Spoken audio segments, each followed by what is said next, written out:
आज हम पुष्प की संरचना के बारे में जानेंगे। उसमें पुष्प के कायिक अंगों के बारे में जानेंगे और पुष्प के जनन अंगों के बारे में जानेंगे। पहले हम पुष्प के सभी भागों के बारे में पढ़ लेते हैं, उसके बाद में हम अलग अलग करेंगे कौन से पुष्प के जननांग है, कौन से पुष्प के कायिक अंग है। उससे पहले हम देख लेते हैं सबसे पहले तो पुष्प जिस भाग के द्वारा तने से जुड़ा रहता है, जिस तंतुनुमा संरचना के द्वारा जो है पुष्प तने से जुड़ा रहता है, उसे कहा जाता है पुष्पवृंत। क्या कहा जाता है? पुष्पवृंत। उसके बाद में आ जाता है, आप पुष्प के साइड में यहाँ हरा चक्र देखते हो, जिसे कहा जाता है बाह्य दल। उसके बाद में आप यहाँ पर पुष्प के ऊपर रंग बिरंगे देख सकते हो, पंखुड़ियाँ देख सकते हो, जिसे क्या कहा जाता है? दल कहा जाता है। और उसके बाद में आप स्त्री केसर देख सकते हो, तो ये पूरा भाग है, इसे स्त्री केसर कहा जाता है। स्त्री केसर में आप देख सकते हो तो स्त्री केसर का सबसे ऊपर का भाग कहलाता है वर्तिकाग्र, और बीच वाला भाग है ये कहलाता है वर्तिका।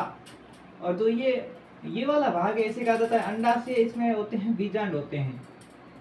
अब यहाँ पर आप साइड में देख रहे हो, ये संरचना देख रहे हो, इसे कहा जाता है पुंकेसर कहा जाता है। ये पूरा पुंकेसर है। पुंकेसर का सबसे ऊपर का भाग कहलाता है परागकोश, और परागकोश है पुष्प से जिस तंतुमय संरचना द्वारा जुड़ा रहता है, जिसे कहा जाता है पुतंतु। तो ये तो हो गया। अब हम सबसे पहले अलग अलग करेंगे कौन से जनन अंग है, कौन से कायिक अंग है। जो जनन में भाग नहीं, जो पुष्प के वे अंग जो जनन में भाग लेते हैं वो कहलाते हैं जननांग। पुष्प के वे भाग जो जनन में भाग नहीं लेते वो क्या कहलाते हैं? कायिक अंग। तो जैसे कि ये पुष्पवृंत दे रखा है, यहाँ पर ये पुष्पासन है, ये भी कायिक अंग है। उसके बाद में बाह्य दल, फिर आ जाता है दल। तो ये तो पुष्प के है कायिक अंग। उसके बाद में आ जाता है ये जो स्त्री केसर और पुंकेसर है, ये पुष्प के जननांग है।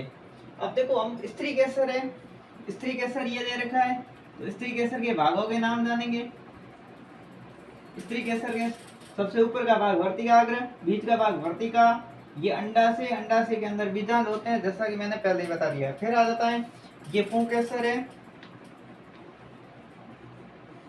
अब पुंकेसर है, पुंकेसर का सबसे ऊपर का भाग परागकोश है। परागकोश जिस ये बीच वाली संरचना द्वारा जुड़े रहते हैं, ये पालियां होती है, परागकोश पालियों के रूप में होते हैं। जो बीच वाली संरचना होती है उसे कहा जाता है योजी।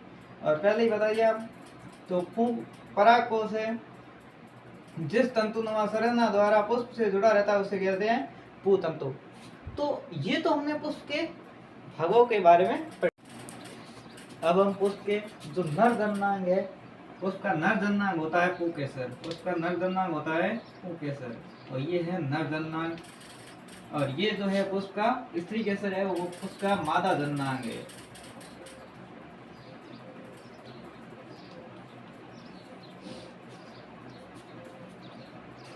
अब पुष्प के परागकणों का वर्तिकाग्र तक पहुंचने की प्रक्रिया को परागण कहते हैं।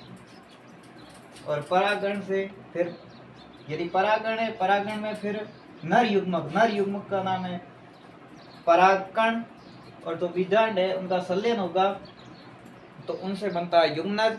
इसमें अंडा से फल में परिवर्तित हो जाता है और बीजांड बीज में परिवर्तित हो जाता है।